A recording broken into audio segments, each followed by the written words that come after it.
سيئات أعمالنا من يهده الله فلا مضل له ومن يضلل فلا هادي له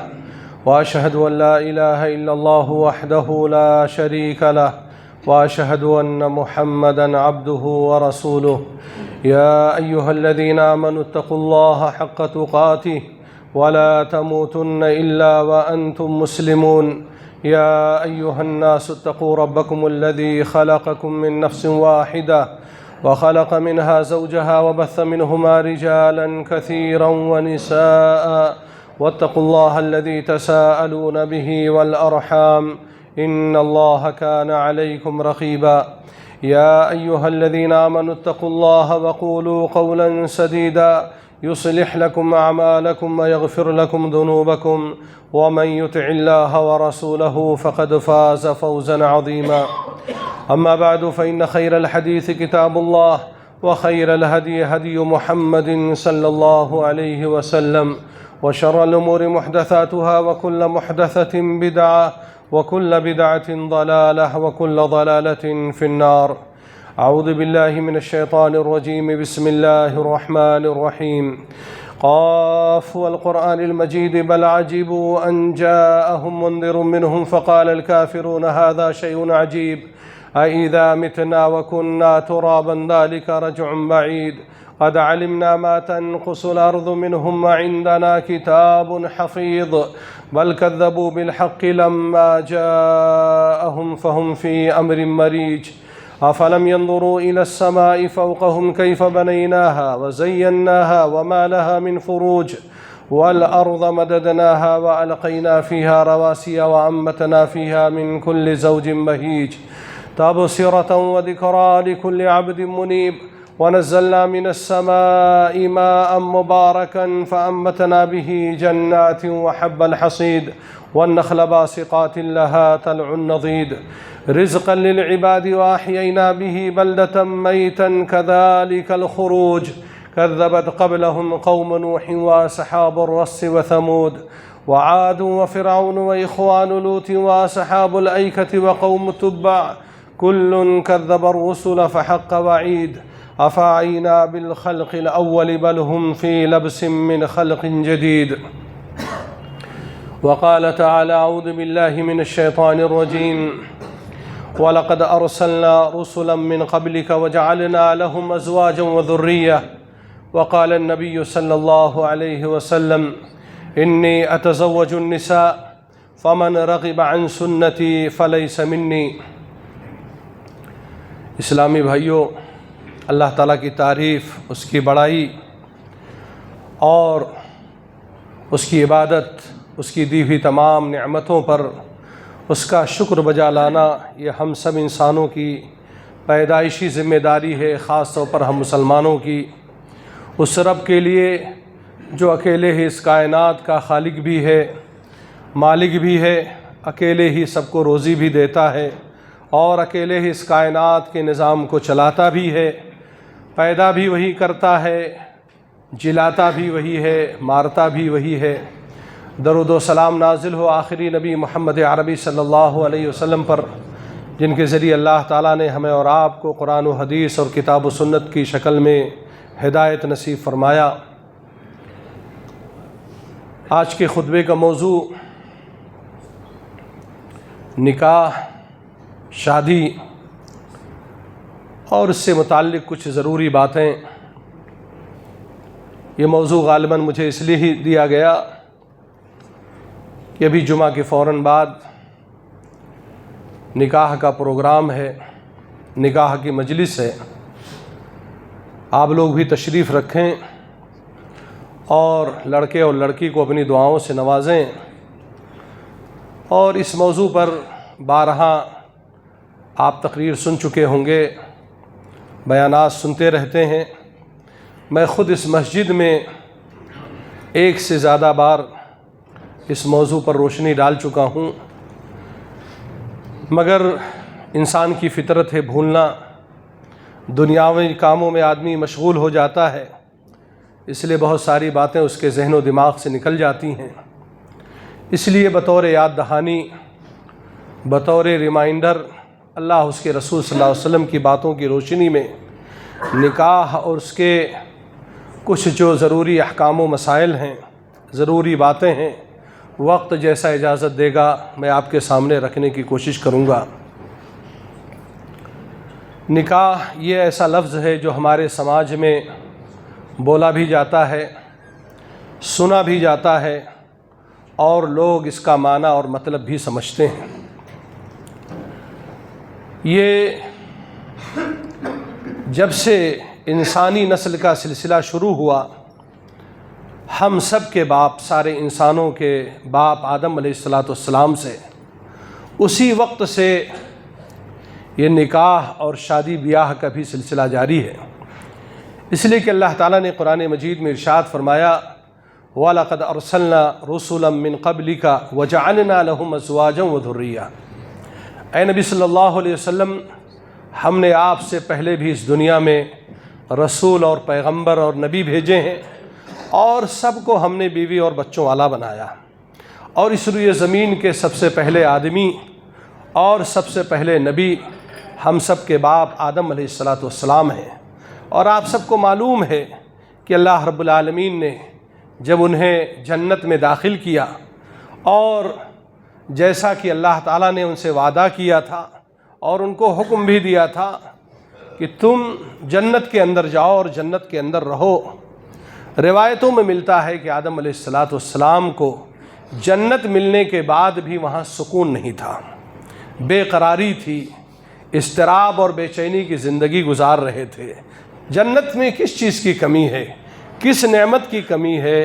کون سی کھانے پینے کی چیزیں، پہننے اوڑھنے کی چیزیں، کس چیز کی کمی ہے؟ اس کا کلائمیٹ بھی نارمل ہے، نہ تو اس میں ٹھنڈی ہے، نہ تو اس میں گرمی ہے، نہ اس میں سردی اور زکام، نہ بخار ہے، اور یہ کینسر، سوگر، بخار، یہ سب چیزیں تو بڑی چیزیں ہیں، چھوٹی چھوٹی چیزیں بھی اس میں نہیں ہیں، مگر اس کے باوجود آدم علیہ السلام کو سکون نہیں تھا، ہمارے باپ کو سکون نہیں تھا۔ میں باپ سے لے کر کے چل رہا ہوں، اس لیے کہ آج بھی بہت سارے باپ ہیں جن کی بیویوں کا انتقال ہو گیا ہے، بغیر بیوی کے ہیں، اور ان کے بچے ہی ان کی شادی میں رکاوٹ ہیں۔ اس لیے میں اصل سے لے کر کے آپ کو چل رہا ہوں، جہاں سے انسانیت کا سلسلہ شروع ہوا۔ آدم علیہ السلام جنت کے اندر ہیں،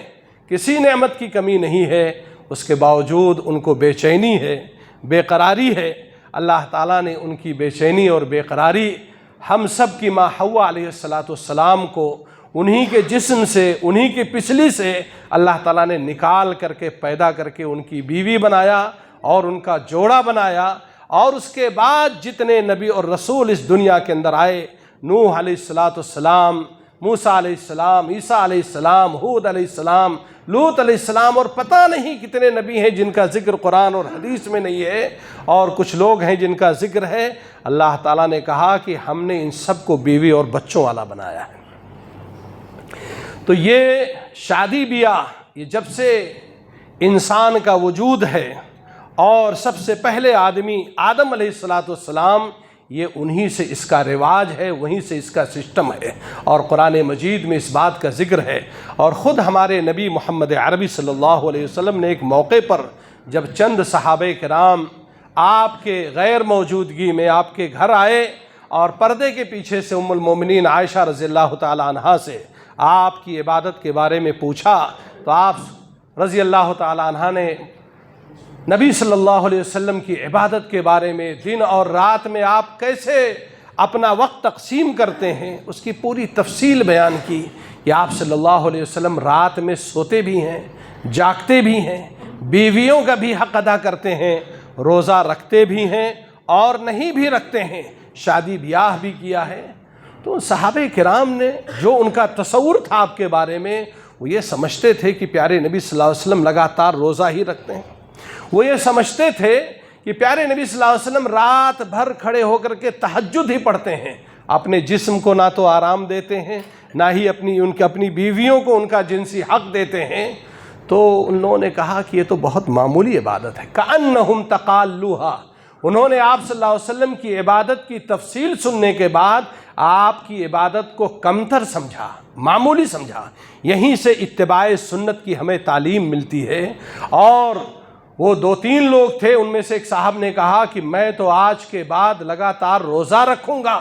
اس لیے کہ آپ تو نبی ہیں، آپ کے اگلے پچھلے گناہ معاف کر دیے گئے، اس لیے آپ عبادت اتنی کم کرتے ہیں، روزہ رکھتے بھی ہیں، چھوڑتے بھی ہیں، رات میں آپ سو بھی جاتے ہیں،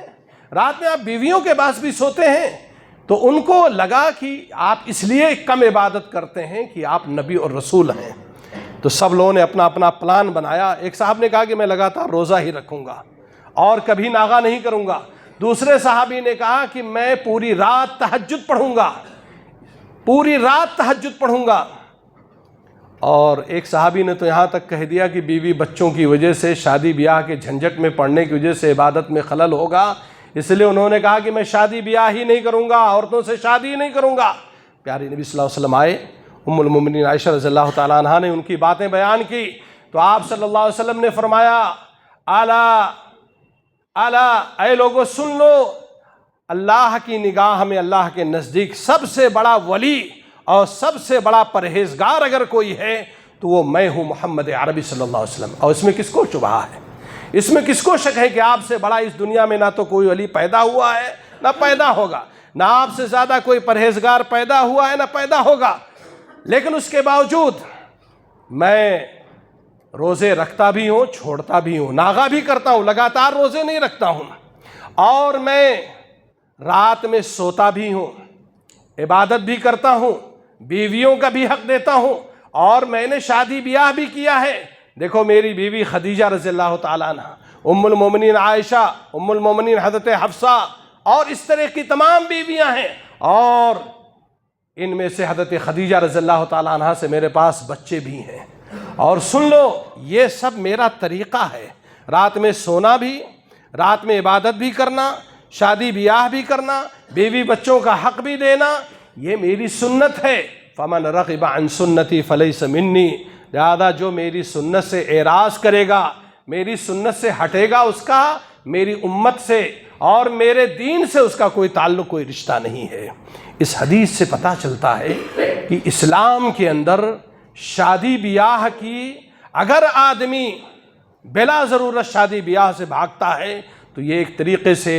اللہ کے نبی صلی اللہ علیہ وسلم کی سنت سے بھاگنا ہوا، اور پیارے نبی جناب محمد عربی صلی اللہ علیہ وسلم کی اتباع اور پیروی سے آدمی کا دور ہونا ہوا۔ تو میرے بھائیوں، قرآن مجید کی ایک آیت اور پیارے نبی جناب محمد عربی صلی اللہ علیہ وسلم کا یہ فرمان اس بات کی دلیل ہے کہ اسلام کے اندر نکاح اور شادی بیاہ کا ایک بڑا مقام ہے اور اس کی بڑی اہمیت ہے۔ اسی لیے آپ دیکھیں قرآن مجید میں بہت ساری آیتوں میں، بہت سارے اجزاء اور پاروں میں اللہ تعالیٰ نے کئی جگہ پر نکاح کا، کہیں پر اللہ تعالیٰ نے زواج کا، کہیں پر اللہ تعالیٰ نے میاں بیوی کا، اور اس کے باقاعدہ احکام و مسائل ذکر کیے ہیں، اور محدثین نے بھی کوتاہی نہیں کی۔ پیارے نبی جناب محمد عربی صلی اللہ علیہ وسلم سے نکاح سے متعلق، شادی بیاہ سے متعلق جتنے مسائل تھے ان تمام چیزوں کو انہوں نے اکٹھا کر دیا، اور تقریباً حدیث کی ہر کتاب میں آپ کو ایک باب ملے گا، ایک مستقل ایک کتاب ملے گی جس کا نام کتاب النکاح ہے، اور اس میں پیارے نبی جناب محمد عربی صلی اللہ علیہ وسلم کی حدیثوں کو محدثین نے بہت ہی ڈھنگ کے ساتھ اس کو بیان کیا ہے، جو وقتاً فوقتاً آپ علماء کی زبانی ممبر و محراب سے اور مختلف پروگراموں میں سنتے ہیں۔ تو اسلام میں نکاح کی بڑی اہمیت ہے۔ میں بھی پڑھ رہا تھا، نکاح کے سلسلے میں علماء نے بہت تفصیل کے ساتھ گفتگو کیا ہے۔ نکاح کے ارکان کیا ہیں، یعنی ایک آدمی شادی کرنا چاہتا ہے تو اس شادی کے لیے، اس نکاح کے لیے کیا کیا ضروری چیزیں ہیں، کیا کیا شرائط ہیں۔ اس لیے کہ یہ بیان کرنا اس لیے ضروری ہے کہ ارکان کا مطلب یہ ہوتا ہے کہ اگر کوئی رکن چھوٹ جائے، کوئی رکن اگر ڈسٹرب ہو جائے، جیسے ہم کہتے ہیں اسلام کے 5 ارکان ہیں، توحید، نماز قائم کرنا، روزہ رکھنا، حج کرنا، زکوٰۃ کی ادائیگی کرنا، کوئی کسی ایک رکن کا آپ انکار کر دیں یا آپ اس کو ڈھا دیں تو اسلام کا رکن جو ہے وہ، اسلام کے ارکان متاثر ہوں گے یا آپ کا اسلام متاثر ہوگا۔ ایسے ہی نکاح کے بھی کچھ ارکان ہیں، اس کے کچھ پلر ہیں جنہیں علماء نے ذکر کیا ہے، اور اس کے کچھ شرائط ہیں۔ نکاح صحیح ہونے کے لیے، ضروری ہونے کے لیے، اس کو قانونی حیثیت ملنے کے لیے اس کے کچھ شرائط بھی قرآن و حدیث کے اندر بیان کیے گئے ہیں۔ چنانچہ میں بھی پڑھ رہا تھا راستے میں، تو علماء نے لکھا ہے کہ نکاح کے ارکان میں سے سب سے پہلا رکن یہ ہے کہ ایسے مرد اور عورت یا لڑکا اور لڑکی ہوں جو شادی بیاہ کی رکاوٹوں سے خالی ہوں، ان کا وجود ہو، یہ نہیں کہ ہوا میں شادی ہو رہی ہو۔ میں اپنی بچی کی شادی کر رہا ہوں، اب وہ کون ہے اس کا کوئی وجود نہیں ہے، یا میری شادی کسی لڑکی سے ہو رہی ہے، اس لڑکی کا کوئی وجود نہیں ہے، تو ان کا وجود ہو اور ان دونوں کا شرعی رکاوٹوں سے خالی ہونا ضروری ہے۔ شرعی رکاوٹوں سے مراد کیا ہے؟ شرعی رکاوٹوں سے مراد یہ ہے کہ اسلام میں کچھ رشتہ داریاں ایسی ہیں کہ جن سے رشتہ کرنا حرام ہے، اپنی سگی بہن سے، اپنی سگی خالہ سے، اپنی ماں سے،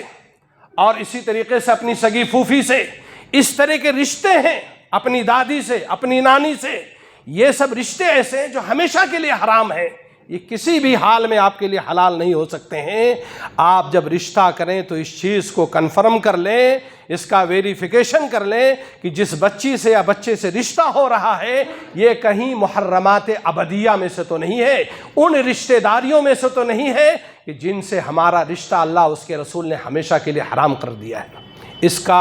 اس کا ویریفیکیشن ہونا ضروری ہے۔ اور اسی طریقے سے شرعی رکاوٹوں میں سے ایک رکاوٹ یہ بھی ہے کہ یہ دیکھ لیا جائے کہ جس لڑکی سے یا جس لڑکے سے ہماری شادی ہو رہی ہے یا ہماری بہن بیٹی کی شادی ہو رہی ہے اس کا دین اسلام ہے کہ نہیں ہے۔ اس لیے کہ اگر دین الگ ہے، کسی اور دھرم کی ہے، وہ کسی اور ریلیجیس کی وہ ہے یا لڑکا ہے، تو اسلام کے اندر یہ شادی جائز اور حلال نہیں ہے کسی بھی صورت میں۔ اب آپ کہیں گے مولوی صاحب تو اس زمانے میں تو اس طرح کی شادیاں ہوتی ہیں، اور کیا کریں، لڑکی نے بھاگ کر کے شادی کر لیا، لڑکے کی پسند کا معاملہ تھا تو ہم بھی مجبور ہو گئے۔ ٹھیک ہے، آپ مجبور ہیں،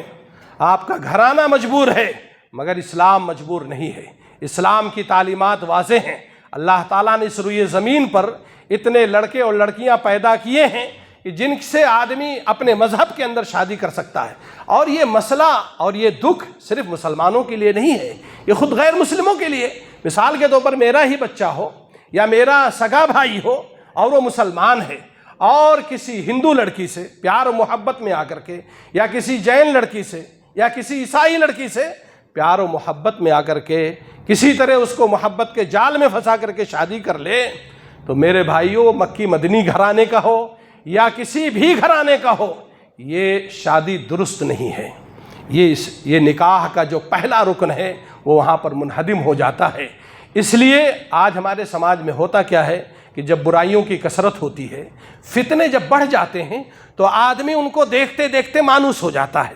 جیسے کسی زمانے میں جب ہم لوگ کچھ عرب مہمان آتے تھے سعودیہ وغیرہ سے، اور ہم لوگ پڑھتے تھے، جب وہ بت قدوں سے گزرتے تھے، بت خانوں سے جہاں غیر اللہ کی عبادت ہوتی تھی، تو استغفر اللہ پڑھتے تھے، اللہ المستعان کہتے تھے کہ یہ سب کیا ہے، غیر اللہ کی عبادت ہو رہی ہے۔ حالانکہ ان کے باپ دادا بھی کسی زمانے میں تھے، لیکن اب وہ ملک چونکہ شرک اور بدعات اور بت خانوں سے پاک ہو چکا ہے، مگر ہم ہندوستانیوں کو کوئی اثر نہیں پڑتا، اس لیے کہ ہر 200 میٹر کے بعد، ہر 100 فٹ کے بعد ہم کو ایک مندر نظر آتی ہے، ہم کو ایک غیر اللہ کی عبادت کرتی ہوئی مجلس نظر آتی ہے، تو ہم مانوس ہو جاتے ہیں، ہم کو کوئی فرق نہیں پڑتا ہے، لیکن ان کو فرق پڑتا ہے۔ اس لیے کہ وہ زندگی میں ایک بار 2 مرتبہ دیکھے، انہوں نے جب چرچ کو دیکھا، وہاں پر لوگ جو ہے صلیب کے سامنے سجدہ کر رہے ہیں، انہوں نے جب بتوں کو دیکھا اور لوگ اس کے سامنے سجدہ کر رہے ہیں تو ان کو بڑا تعجب ہوا۔ تو میں اس لیے کہہ رہا ہوں یہ باتیں کہ ہم لوگ جس سماج میں رہے ہیں، یہاں پر آج کل بین المذاہب شادیاں بہت ہو رہی ہیں، لڑکے بھاگ کر کے کسی غیر مسلم لڑکی سے شادی کر لیتے ہیں، یا کوئی مسلم لڑکی ہے جو کسی غیر مسلم لڑکے سے جا کر کے شادی کر لیتی ہے، تو بڑا آسان ہے، اب تو مندروں کے بھی دروازے کھل گئے ہیں۔ خیر ہمارے ہاں تو شاید یہ نہیں ہے کہ کوئی مسلم لڑکا کسی لڑکی کو بغیر اس کا دین دھرم جو شرعی اعتبار سے اسلام قبول کرانا ہے اور اس کے ولیوں کی اجازت کے بغیر، جیسا کہ ابھی ذکر آئے گا، اور وہ مسجد میں آؤ نکاح پڑھا لے۔ لیکن ملک میں چونکہ نفرت کی ہوا چل رہی ہے، ملک میں چونکہ فرقہ وارانہ ماحول چل رہا ہے، اس لیے اب یہ ایک چیز ہو گئی ہے، ایک طبقے کی خوشی کے لیے اور ایک طبقے کو دبانے کے لیے کہ باقاعدہ لوگ اپنی اپنی عبادت گاہوں میں دوسرے دھرم کی لڑکیوں کو لا کر کے، چاہے بہلا پھسلا کر کے یا زبردستی لا کر کے، اور ان سے اپنے لڑکوں کی شادیاں کرتے ہیں، اور اس کو بڑے ہی خوبصورتی کے ساتھ خیر یہ سلسلہ تو ہمارے بھارت میں فلمی دنیا میں چلتا تھا، لیکن اب یہ تو ہم مسلمانوں کی عام آبادی میں بیماری آ چکی ہے۔ تو میرے بھائیوں، نکاح کے ارکان میں سے جو سب سے پہلا رکن ہے وہ یہ ہے کہ دین ایک ہو، دین ایک ہو۔ اگر دین الگ ہے تو آپ کے لڑکے آپ کی لڑکی کا رشتہ درست نہیں ہے، اس لیے اس بات کا دھیان رکھیں۔ اور اسی طریقے سے نکاح کا دوسرا رکن یہ ہے کہ ایجاب ہونا چاہیے۔ ایجاب کا مطلب یہ ہے کہ لڑکی کا والد کہے کہ میں اپنی بیٹی کی شادی بیٹا تم سے کر رہا ہوں، میری فلاں بیٹی کی شادی آپ سے ہو رہی ہے، آپ اس کو قبول کرتے ہیں؟ یا جو باپ کا جو نائب ہے، قاضی ہے، وہ کہے کہ میں جو ہے فلاں بیٹی کا رشتہ آپ کے ساتھ دے رہا ہوں، آپ کو قبول ہے کہ نہیں ہے؟ تو اس کو کہتے ہیں ایجاب۔ اب لڑکا جب اس پر کہتا ہے کہ مجھے یہ رشتہ منظور ہے تو اس کو قبول کہتے ہیں۔ یہ تین چیزیں جو ہیں میرے بھائیوں، یہ نکاح کے ارکان ہیں، یعنی تینوں کا جمع ہونا ضروری ہے، تینوں کا اکٹھا ہونا ضروری ہے۔ اگر مثال کے طور پر آپ نے کہا میں نے شادی کیا اور اس نے قبول نہیں کیا، یا لڑکا بول رہا ہے مجھے قبول ہے اور لڑکی کا باپ اس کا ہاتھ نہیں دے رہا ہے، یا دونوں چیزیں ہیں مگر دھرم ایک نہیں ہے، یا رشتہ داری جو ہے وہ خونی رشتوں میں سے ہے، تو یہ نکاح درست نہیں ہے۔ اسی طریقے سے آگے چل کر کے علماء نے لکھا ہے کہ نکاح کے صحیح ہونے کے لیے کچھ شرائط بھی ہیں۔ ان شرائط میں سے سب سے پہلی شرط یہ ہے کہ جب آدمی رشتہ کرے، نکاح کا جب وقت ہو تو باقاعدہ وہ تحدید ہونا چاہیے، تعین ہونا چاہیے۔ مثال کے طور پر میرے پاس کئی بیٹیاں ہیں، کئی بیٹے ہیں، اب میں کہہ رہا ہوں کہ میں نے اپنے بیٹے کی شادی آپ کی بیٹی سے کر دیا۔ اب میرے پاس 4 بچے ہیں، چاروں بالغ ہیں، کس بچے کا میں نے کیا ہے؟ ہشام کا کیا کہ بسام کا کیا، بڑے کا کیا کہ چھوٹے کا کیا؟ نہیں، آپ نام لیجئے، اور ایسے ہی لڑکی کا باپ بھی نام لے کہ میں اپنی فلاں بیٹی کی شادی آپ کے بیٹے کے ساتھ یا بیٹا آپ کے ساتھ کر رہا ہوں۔ یہ تعین کرنا ضروری ہے۔ دیکھیں اسلام کتنا صاف ستھرا مذہب ہے، تاکہ خلط ملط نہ ہو، کہیں شبہہ نہ ہو، اور ایسا بہت ہو چکا ہے۔ ہماری بلڈنگ میں ایک صاحب رہتے ہیں،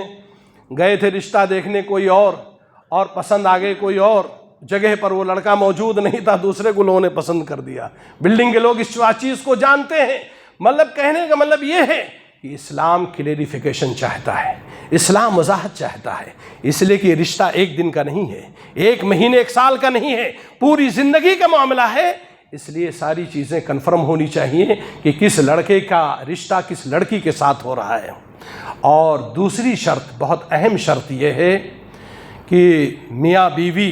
جن کا آپس میں رشتہ ہو رہا ہے وہ دونوں ایک دوسرے سے رشتہ کرنے پر راضی ہوں، رشتہ کرنے پر خوش ہوں۔ جی ہاں، لڑکا بھی لڑکی سے راضی ہو، اسے پتا ہو کہ فلاں لڑکی سے میری شادی ہو رہی ہے، اور لڑکی کو بھی پتا ہو کہ فلاں گھرانے کے فلاں لڑکے سے میری شادی ہو رہی ہے اور وہ رشتہ اس کو منظور ہے۔ جی ہاں، رضا الزوجین من کل احدہما، ہر ایک کا دوسرے سے راضی ہونا۔ اس سلسلے میں پیارے نبی جناب محمد عربی صلی اللہ علیہ وسلم کی بہت مشہور حدیث ہے۔ آپ صلی اللہ علیہ وسلم نے فرمایا لا تنکح الایّم حتی تستعمر، سیبہ عورت جس کی شادی پہلے کہیں ہوئی تھی، کسی وجہ سے طلاق ہو گئی، یا شوہر کا انتقال ہو گیا تو بیوہ ہو گئی، تو اب وہ سیبہ ہو گئی، اس کو ایّم بھی کہا جاتا ہے، یعنی اس کی شادی ایک مرتبہ ہو چکی ہے۔ تو پیارے نبی صلی اللہ علیہ وسلم نے فرمایا کہ اس عورت کی شادی اس وقت تک نہیں ہو سکتی صحیح جب تک کہ اس سے رائے نہ لے لی جائے، اس کی رضامندی نہ لے لی جائے۔ اور جو سیبہ عورت ہے جس کی شادی پہلے ہو چکی ہے، وہ زبان سے کہے گی، زبان سے باقاعدہ کہے گی کہ یہ رشتہ میرے والد یا میرے بھائی، مجھے یہ رشتہ مجھے منظور ہے۔ اور اسی طریقے سے پیارے نبی نے فرمایا وَلَا الْبِكْرُ حَتَّى تُسْتَأْذَنَ، یہاں تک کہ باکرہ، بیچلر لڑکی، کنواری لڑکی جس کی شادی ہی اب تک نہیں ہوئی، پہلی بار شادی ہو رہی ہے، تو شادی سے پہلے جس لڑکے سے اس کا رشتہ ہو رہا ہے، نکاح ہو رہا ہے، اس لڑکی کو بتانا ضروری ہے کہ بیٹا بیٹی تمہارا رشتہ فلاں لڑکے کے ساتھ ہو رہا ہے، یہ رشتہ تمہیں منظور ہے۔ چونکہ وہ کنواری ہے، کنواری لڑکیوں یا لڑکوں کے ہاں شرم اور حیا زیادہ ہوتی ہے، تو اگر وہ خاموش ہے اس پر، اس رشتے پر خاموش ہے، تو پیارے نبی جناب محمد عربی صلی اللہ علیہ وسلم نے فرمایا گویا کہ وہ لڑکی، باکرہ لڑکی اس رشتے سے راضی ہے۔ خود پیارے نبی جناب محمد عربی صلی اللہ علیہ وسلم کے بارے میں آتا ہے کہ آپ صلی اللہ علیہ وسلم کو اپنی بیٹیوں میں سے جب کسی کی شادی کسی صحابی سے کرنی ہوتی تھی تو آپ صلی اللہ علیہ وسلم گھر میں تشریف لاتے تھے، اور پردے کے پیچھے آپ کی بچیاں ہوتی تھیں۔ آپ اپنی بیویوں سے کہتے تھے کہ میں چاہتا ہوں کہ میں فلاں بیٹی کا رشتہ، مثال کے طور پر حضرت فاطمہ کا رشتہ حضرت علی سے کر دوں، تو اگر وہ بیٹی آپ کی راضی ہوتی تھی تو ادھر سے کوئی حرکت نہیں ہوتی تھی، اور اگر وہ تیار نہیں ہوتی تھی تو پردے کو ہلا دیتی تھی، یعنی ابو جان میں اس رشتے سے راضی نہیں ہوں۔ یہاں تک صحیح الجامع میں شیخ البانی رحمۃ اللہ علیہ نے اس طرح کی روایتیں ذکر کیا ہے۔ تو نکاح کے صحیح ہونے کے لیے دوسری بنیادی شرط یہ ہے کہ لڑکا بھی راضی ہو اور لڑکی بھی راضی ہو۔ اب آج کل معاملہ یہ ہوتا ہے، کہیں کہیں لڑکیاں پسند کر لیتی ہیں، اللہ نہ کرے کسی کے گھر یہ حادثہ ہو، لڑکے پسند کر لیتے ہیں اپنی مرضی سے۔ دنیا کی ساری خرابیاں، سارے اخلاقی گراوٹ کا ارتکاب کرنے کے بعد ماں باپ کو مجبور کرتے ہیں اس شادی پر۔ یہ جو شادیاں ہو رہی ہیں، اس سے کیا اولاد کی تربیت ہوگی؟ اس سے کیا اسلامی ماحول بنے گا؟ نکاح کی تعریف میں شیخ صالح عثیمین نے کہا ہے کہ دو لوگوں کو جوڑنا، کس لیے جوڑنا؟ ایک اچھے خاندان کی تشکیل کے لیے، ایک اچھا خاندان بنانے کے لیے، اور ایک نیک سماج کا فاؤنڈیشن ڈالنے کے لیے۔ لیکن یہاں مسئلہ یہ ہے کہ لڑکی بھی اپنی پسند سے ہے، لڑکا بھی اپنے پسند سے ہے، ولی کو کچھ پتہ نہیں ہے، مجبوری میں سب کچھ ہو رہا ہے۔ باپ بیچارہ چل تو رہا ہے مگر اس کا دل ٹوٹا ہوا ہے، اس کے پاؤں تو ہیں مگر اس کے اندر دم نہیں ہے، اس لیے کہ لڑکی نے اس کی عزت و آبرو کو سر عام نیلام کیا ہے، لڑکوں نے بھی اس کے عزت و آبرو کو نیلام کیا ہے۔ میرے بھائیو، شادی کرنا، میں ایک چیز عربوں کے اندر ایک خاص بات دیکھتا ہوں، اگر اللہ تعالیٰ ان کو بھی فتنوں سے محفوظ رکھے، اس لیے کہ اس فتنہ بہت شدید ہے، یہ موبائل کا فتنہ، یہ سوشل میڈیا کا فتنہ۔ البتہ ان کے یہاں ابھی یہ بیماری نہیں آئی ہے۔ اگر آپ کو کوئی لڑکی پسند ہے، آپ کو کوئی لڑکی اگر پسند ہے تو آپ اس سے ڈائریکٹ بات نہیں کر سکتے ہیں، رشتے کے سلسلے ہم اس سے ذکر نہیں کر سکتے ہیں۔ آپ کو پتہ چلا کسی خطابہ کے ذریعے یا کسی خطیب کے ذریعے جو رشتہ لگاتے ہیں، تو آپ اس لڑکی سے ڈائریکٹ بات نہیں کر سکتے ہیں، اس کے باپ سے بات کیجئے، اس کے بھائی سے بات کیجئے، اس کے دادا سے بات کیجئے، کسی نہ کسی واسطے سے بات کیجئے۔ اور ان کے یہاں ایک بہت اچھی چیز ہے کہ اگر ان کو لگا کہ یہ لڑکا کفء ہے، ہمارے خاندان، ہماری بچی یا بہن کے شادی کے لائق ہے، تو ایسی صورت میں باقاعدہ انوائٹ کرتے ہیں، دعوت دیتے ہیں کہ بیٹا آپ فلاں ٹائم ہمارے گھر آؤ، ہم اپنی بچی یا بہن کو آپ کو دکھاتے ہیں، جیسا کہ پیارے نبی جناب محمد عربی صلی اللہ علیہ وسلم کی سنت ہے اور آپ صلی اللہ علیہ وسلم کا حکم ہے کہ جب کسی لڑکی سے رشتہ کرنے کا آپ کو ارادہ ہو، کھیل کود نہیں، مزہ لینے کے لیے نہیں، عزت و آبرو کے ساتھ کھلواڑ کرنے کے لیے نہیں، آپ کے دل میں اگر یہ بات آئی ہے کہ فلاں خاندان کے اندر کوئی بچی یا عورت ہے جو نیک اور پرہیزگار ہے، اس سے رشتہ کرنا چاہیے، تو آپ صلی اللہ علیہ وسلم نے فرمایا کہ اس کو دیکھ لیا کرو، اس لیے کہ دیکھنے سے ایک فائدہ تو یہ ہے کہ کچھ کمی زیادتی ہوگی، رنگ و شکل کی، چال اور ڈھال کی، تو ایسی صورت میں آپ کو پہلے سے پتہ چل جائے گا نکاح ہونے سے پہلے۔ اور دوسرا ایک بڑا فائدہ پیارے نبی صلی اللہ علیہ وسلم نے فرمایا، فَإِنَّهُ أَحْرَىٰ أَن يُؤْدَمَ بَيْنَكُمَا، دیکھنے کے بعد جب نکاح ہو جاتا ہے تو میاں بیوی میں الفت اور محبت بھی رہتی ہے، اس لیے کہ دونوں نے باپ کی موجودگی میں، سرپرست کی موجودگی میں ایک دوسرے کو دیکھا ہے۔ خلوت میں دیکھنا جائز نہیں۔ ہمارے بھارت میں تو پتہ نہیں کون سا پروگرام چلتا ہے کہ باقاعدہ گاڑیوں پر بیٹھ کر کے سال 6 مہینہ لوگ گھومتے ہیں۔ یہ سراسر اسلامی تعلیمات کے خلاف ہے، یہ سراسر اسلامی تعلیمات کے خلاف ہے یہ۔ تو بہرحال میں آپ سے عرض کر رہا تھا کہ اسلام کے اندر نکاح کی صحت کے لیے 3 اہم شرائط ہیں۔ پہلی شرط یہ ہے کہ شوہر یا لڑکی جو ہے وہ ان کی تعین ہو، اور دوسری یہ ہے کہ دونوں ایک دوسرے سے راضی ہوں، زبردستی شادی نہ ہو۔ اور اس میں بھی کچھ تفصیل ہے، اگر لڑکی یہ کہہ رہی ہے اپنی طرف سے کہ رشتہ مجھے منظور ہے، لیکن لڑکی کے باپ کو لگ رہا ہے کہ یہ خاندانی اعتبار سے ٹھیک نہیں ہے، چال ڈھال کے حساب سے ٹھیک نہیں ہے، کردار کے اعتبار سے ٹھیک نہیں ہے، تو ایسی صورت میں لڑکی کے باپ کو رشتہ ریجیکٹ کرنے کا حق ہے، یا اسی طریقے سے باپ یا بھائی کوئی رشتہ لایا اور بار بار لڑکی اس کو جو ہے انکار کر رہی ہے، تو ایسی صورت میں وہ لڑکی غلط ہوگی، باپ وہاں پر غلط نہیں ہوگا۔ یہ دو بنیادی شرطیں ہیں۔ اور تیسری آخری بنیادی شرط ہے جس کی دھجیاں اس زمانے میں مسلمان بھی اڑانے لگے، وہ یہ ہے کہ لڑکی کے نکاح کے وقت اس کا ولی ہونا شرط ہے،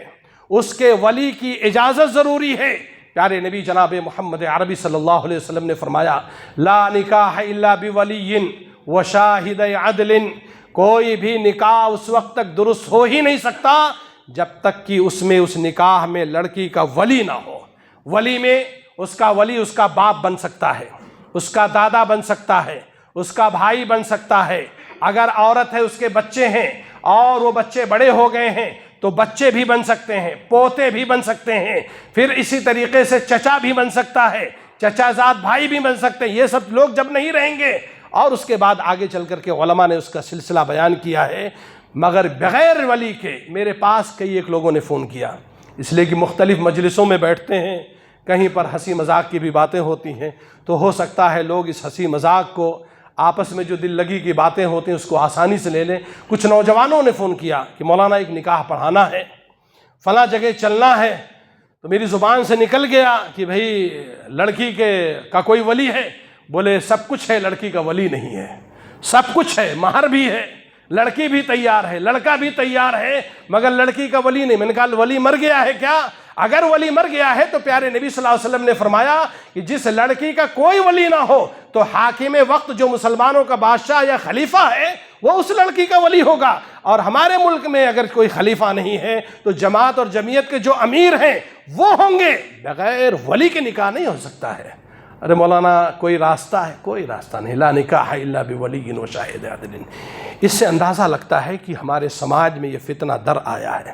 لوگ آسانی کے ساتھ اب جب ہم سے نہیں ہو سکتا ہے تو کورٹ اور کچہری کا دروازہ کھٹاتا ہیں، اور پتہ نہیں کہاں کہاں جا کر کے، مطلب یہ ناجائز پیار و محبت اب اتنا بڑا فتنہ بن چکا ہے کہ آدمی اپنے خاندان، اپنے ماں باپ، اپنے بھائی بہن کی شرافت اور ان کی عزت کو داغدار کرنے کے ساتھ ساتھ اسلام کو بھی ملیا میٹ کر دیتا ہے، اس جگہ پر سب کچھ چھوڑ بیٹھتا ہے۔ تو ظاہر سی بات ہے ایسے میاں بیوی سے صالح اولاد کی توقع کرنا اور ایسے لوگوں سے اچھے سماج کی تشکیل کی امید اور آس لگانا، یہ ایسے ہی ہے جیسے کوئی آدمی شراب دیکھے اور اس کو پانی سمجھے۔ میرے بھائیوں، یہ سب چیزوں کا دھیان رکھنا ضروری ہے۔ ویسے نکاح یہ بہت ہی بابرکت چیز ہے، اللہ کرے جو نکاح ابھی جمعہ کے خطبے کے بعد، نماز کے بعد ہونے والا ہے، اللہ تعالیٰ اس نکاح کو بھی بابرکت بنائے، اور جتنی شادیاں ہو رہی ہیں اور ہونے والی ہیں اللہ تعالیٰ آسانی پیدا کرے۔ بارش ہو رہی ہے، زیادہ چانس ہے کہ اوپن حال ہوگا، اللہ تعالیٰ اس بارش کو بھی روک لے، اس لیے کہ اب ضرورت نہیں ہے۔ اللہم حوالینا ولا علینا، اللہم علی الآکام والذراب والاودیۃ ومنابت الشجر۔ اللہ اب اس بارش کی ہم کو ضرورت نہیں ہے، اس کو اٹھا لے جہاں ضرورت ہو، پہاڑوں پر، وادیوں میں، جہاں پر ہریالی کی کمی ہے وہاں اس کو لے جا۔ بہرحال اس شادی میں اللہ تعالیٰ برکت عطا فرمائے، اور امید کرتا ہوں انشاءاللہ کہ ہم لوگ بھی نکاح اور شادی بیاہ جو کریں گے وہ انبیاء اور رسول کے طریقے پر کریں گے، پیارے نبی جناب محمد عربی صلی اللہ علیہ وسلم کے بتائے ہوئے راستے پر کریں گے۔ اور یقین مان لیجئے اگر ہم لوگ شادی بیاہ شریعت کے حساب سے کرنے لگے، جیسا کہ بہت سارے بھائیوں کو میں نے دیکھا، اللہ تعالیٰ ان کو جزائے خیر دے اور ثابت قدمی دے، اس لیے کہ سماج میں جب چند لوگ نیک نکلتے ہیں تو لوگ ان کا مذاق اڑاتے ہیں، سماج میں جب کچھ مصلحین تیار ہوتے ہیں تو لوگ ان کا پیچھا کرتے ہیں اور ان کو برا بھلا کہتے ہیں۔ بہرحال اس پرفتن دور میں بھی میں کچھ لوگوں کو دیکھ رہا ہوں کہ بڑی آسانی کے ساتھ گھروں میں، مسجدوں میں یا چھوٹی محفلوں میں شادی کر کے اپنی بیٹیوں کو ودا کر دیتے ہیں۔ ظاہر سی بات ہے اتنی مہنگائی ہے، کاروبار کی گراوٹ کا یہ حال ہے، اتار چڑھاؤ کا یہ حال ہے، کبھی اوپر ہے تو کبھی نیچے ہے، لوگ مقروض ہیں، لوگ پریشان حال ہیں۔ لیکن میں یہ دیکھتا ہوں کہ ان ساری چیزوں کے بعد اسلام جس کے اندر اتنی آسانیاں ہیں، جس کے نبی نے کہا تھا خیر النکاح ایسرہ، سب سے زیادہ بابرکت، سب سے زیادہ افضل انجام اور رزلٹ کے حساب سے اگر کوئی شادی ہے تو وہ شادی ہے جس میں سب سے زیادہ آسانی ہو۔ ابھی میں آتے آتے مدینہ منورہ سے میں نے ایک کلپ دیکھی نجران یا جیزان کی، جو سعودی عرب کا ساؤتھ کا علاقہ ہے، پہاڑی علاقہ ہے، یمن کے بارڈر سے لگتا ہے۔ اس پرفتن دور میں میں نے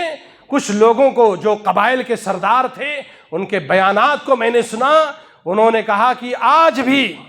بھی الحمدللہ ہمارے یہاں بھاگ کر کے پیار و محبت کی روشنی میں شادی کرنے کا کوئی رواج نہیں ہے۔ باقاعدہ لوگ شادی بھیجتے ہیں، لڑکوں کو ہم لوگ چیک کرتے ہیں، مسجد کے امام سے پوچھتے ہیں کہ مولوی صاحب یہ بچہ 5 وقت کی نماز یہاں پڑھا۔ آج بھی سعودی عرب میں یہ حال ہے۔ یہ بہت اچھی چیز ہے کہ اللہ کرے یہ چیز ہمارے ہاں بھی ہو کہ باقاعدہ محلے کے امام سے پوچھا جاتا ہے کہ یہ لڑکا 5 وقت کی نماز اس محلے کی مسجد میں پڑھتا ہے کہ نہیں پڑھتا ہے۔ دوستو آپ سے پوچھا جاتا ہے، خاندان کا پتہ لگایا جاتا ہے۔ خاندان سے مراد یہ جو ہمارے ہاں بٹوارا ہے وہ نہیں، شرافت کے اعتبار سے، نجابت کے اعتبار سے، کہ دونوں طرف سے یہ لڑکا یا لڑکی یہ نجیب الطرفین ہے کہ نہیں ہے۔ اور اس کے بعد جب معاملہ جم جاتا ہے تو لوگ شادی کرتے ہیں۔ تو میں نے وہ قبائل کے سرداروں کو دیکھا، انہوں نے کہا جب ہم کو کوئی لڑکا اچھا مل جاتا ہے نا، ہم 1 ریال مہر باندھ کر کے اپنی لڑکیاں روانہ کر دیتے ہیں۔ 1 ریال مہر باندھ کر کے اپنی لڑکیوں کی شادی کر دیتے ہیں۔ جہاں پر ملین چل رہا ہے، جہاں پر 5-5 10-10 ملین چل رہا ہے میرے بھائیوں نکاح کی مہر، وہاں پر وہ قبائلی لوگ، خاندانی لوگ، جیسے ہمارے یہاں ہمارے خاندان میں بھی کچھ لڑکیاں آئی ہیں، بزرگ ہو گئیں، بوڑھی ہو گئیں، کچھ مامی لگتی ہیں، کچھ خالہ لگتی ہیں، کچھ پھوپھی لگتی ہیں، کچھ بھابھی لگتی ہیں۔ 3000 5000 بگہا کھیت کے جوتار کی بیٹیاں،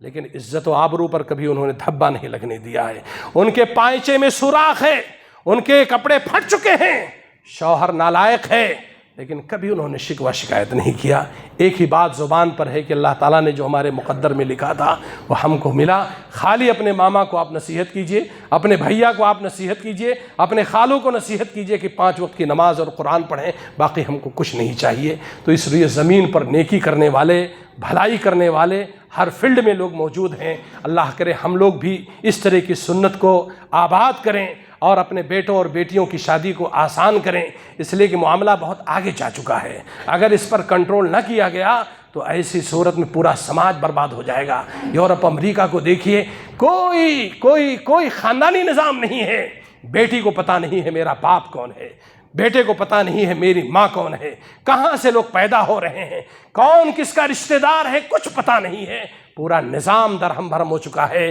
اگر اس ملک کے مسلمانوں نے بھی یہ بیڑا نہیں اٹھایا، سنت کے حساب سے شادی نہیں کی اور شرعی رکاوٹوں سے دور ہو کر کے اپنے بچوں اور بچیوں کو شادی کے بندھن میں نہیں باندھا، تو اس کو بھی یورپ اور امریکہ بننے میں ٹائم نہیں لگے گا۔ اور دیکھیے فتنہ جو ہے نا اتنا شدید ہوتا ہے کہ محمد عربی صلی اللہ علیہ وسلم نے فرمایا کہ کھڑا ہوا آدمی بیٹھا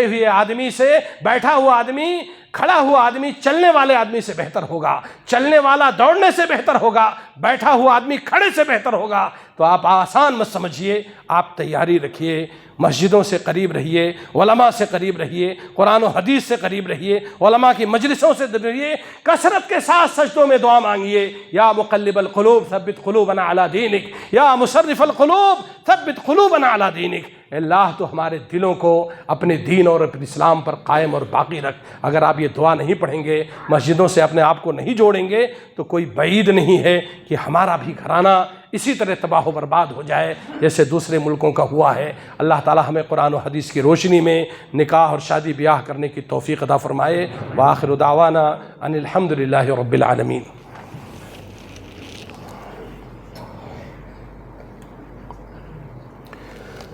إن الحمد لله نحمده ونستعينه ونستغفره ونعوذ بالله من شرور أنفسنا ومن سيئات أعمالنا،